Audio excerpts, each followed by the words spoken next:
Morning everyone, and hello from the Pop-Up Pantry. My name's Tim French and I'm the manager of the Pop-Up Pantry alongside Mike and Kat, and we all work together on that. Pop-Up Pantry is a low-cost food cooperative where people from all walks of life can come and access low-cost food, which is a massive burden at the moment and absolutely essential to life. For the most part, they save 50% of the recommended retail price in the least. But as you know, when they come to the Pop-Up Pantry, they not only access great value food, but they also get to join in community and fellowship around coffee and tea and cake or biscuits. Typically, the Pop-Up Pantry starts quite early in the morning. Crates are already packed, crates arrive at the venue, and then people, our punters, come in and access those goods. There are 4 pantries across the city, reaching around 235 regular active members, a team of volunteers at the moment, which needs to grow, is doing a great work behind the scenes, and they run it all from Arden House, which is our storage unit as well, and has now become our hub. So I just want to take one more opportunity before showing you a few people from the pantry, a few spokespeople.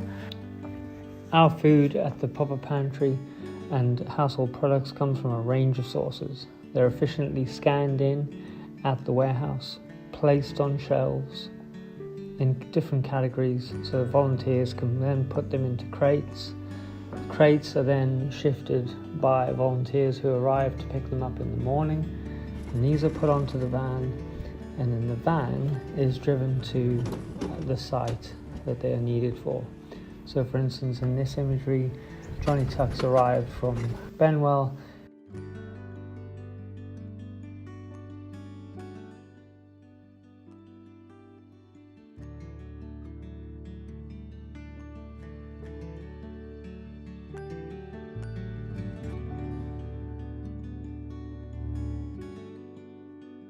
Hi, I'm Jo. I live in Northumberland and I'm a mother of 3, stay-at-home mum. I have a lot of time on my hands because they're at school all day, and I just want to make a difference and help out and just do good for others. Yeah. So what difference do you think it makes for people that you've seen coming in to use the pantry? Well, seeing a friendly face, first of all, I feel like they come in and they actually want to socialise and see happy, friendly people. And just 50% off groceries, every bit helps, and it's just to help everyone out a bit. I think it's a great charity. Everyone go! Welcome to the Pop-Up Pantry in Benwell! Yes! My name's Gabby. And my name's Ruben. Welcome to the Pop-Up Pantry in Benwell! What do you love about it? What I love is that the people who come here have the dignity of being able to choose the food that they want for that week, and that, I think, just shows that we can have respect for people who are struggling financially. Great.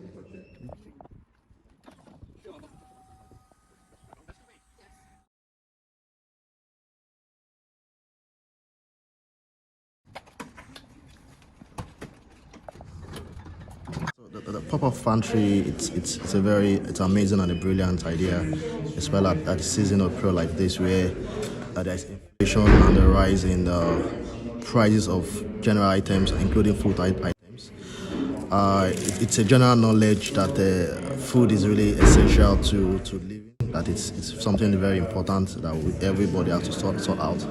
So to get price of food items for less, it's amazing, and so people will be able to save money. They have value for money, and a couple of experiences I had with people that come to shop. They always keep on coming over and over, and just to let you know that obviously they get value for what they are getting, and so it's just brilliant.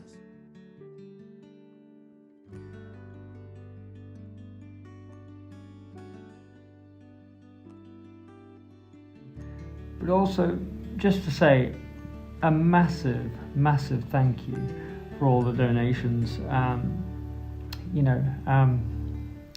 It's just incredible, and not only am I thanking you for your generosity, but I'm also pleading as we grow. We'll be 5 and 6 probably by February, March time, and we do need it, and all of our pantries in church and need those donations.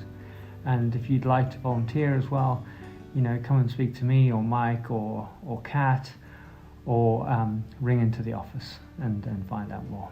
Thank you so much for your time, and I'll catch up with you soon.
So the Biker Pantry is a food cooperative. Our aim is to halve people's food bills, and we bless the community of Biker massively by helping them to live and enjoy a really good selection of foods and a good diet. So we do ask them to join, and that sets them up an account. We work with points, not pounds. So the account allows them to put money into their account. A pound will give them 200 points, and they spend the points. We get the chance to journey with people. We get the chance to see people when they're at really different places in their lives. We get the chance to pray with people, to encourage people, to support people in all sorts of ways. So last week, a lady who has been been on that journey with us for the last right from when we first started. When we knew her, she couldn't give us eye contact. Her self-esteem and her self-worth was so low, and we gradually got to know her. We encouraged her. She became part of our team. She volunteered. That lady is now working in B&M up the road here. She works 16 hours a week, but she wants to work more.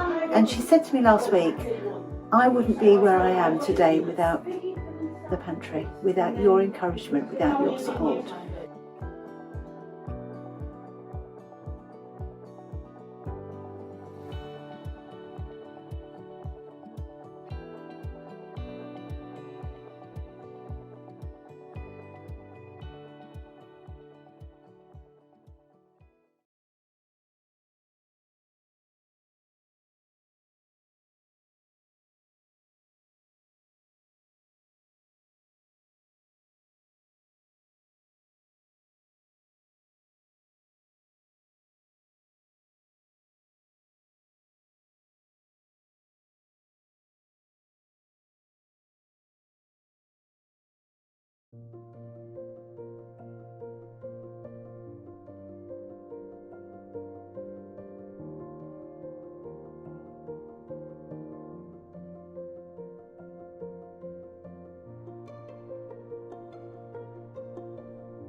Grassboots really came out of the pandemic when, as a church, we were delivering food parcels around some of the most deprived communities in Newcastle, and it was one particular day, I think, I met a family in the Biker Wall who the kids were running around and they didn't have shoes on. I happened to ask this mum why have the kids got shoes, and she said no, it was a choice between food on the table or the kids having shoes, and I think that really got to me. And also, I think in the pandemic, I also realised my own son and many of his friends who played football or played sport had grown a lot and had a lot of shoes that were just sitting around and doing nothing. I think I realised the value in second-hand shoes and clothes, that there's so much stuff that is just worn only a couple of times and then maybe it just gets thrown out or discarded, and I just felt it had a much greater purpose and something we could really bless people with. So it's a real mixed bag, to be honest. We get referrals from social workers, so it might be children who have, for one reason or another, not got parents with them anymore, so they've gone to live with a grandparent or they've gone into foster care, so they need stuff that the parents maybe would have provided for them. And then we get single parents who are referred through the NHS, like through the midwives, the community midwife team. They might need a cot and everything to start them up. And then we get others who just come to us because they're seeking asylum or they've found themselves without a home and they've been put up somewhere by a local authority somewhere and they need literally everything. So it's a real mixture. And then there's people now who are coming to us who they may work, they may be on they may be a single parent, or they may be just in a low-paid job, and they really struggle to provide for their children some of the things they need to do, sporting clubs or activities at school and things like that. So. Oh, it's really making me so happy because it's my first time being in a place like this and you're getting everything for free for my family. Imagine I'm having a big family, a family of 5, and I'm getting all these things because my kids were suffering, no shoes, no jacket, and it's so chilly. So even like my middle son, one day he came to me, he said, "Mama, the school said I must have grass boots," and I was like, how am I going to get a grass boots? Immediately the other day is when I got a flyer from Action Foundation that it's where I got a flyer of this place. So immediately I said, this is my time, let me just quickly grab my phone and call, and I called. The answer was so good, and then I'm here today and I'm very, very joyful. I'm so thankful for this place. Whoever is doing this for us, thank you. May God bless this place. Yeah.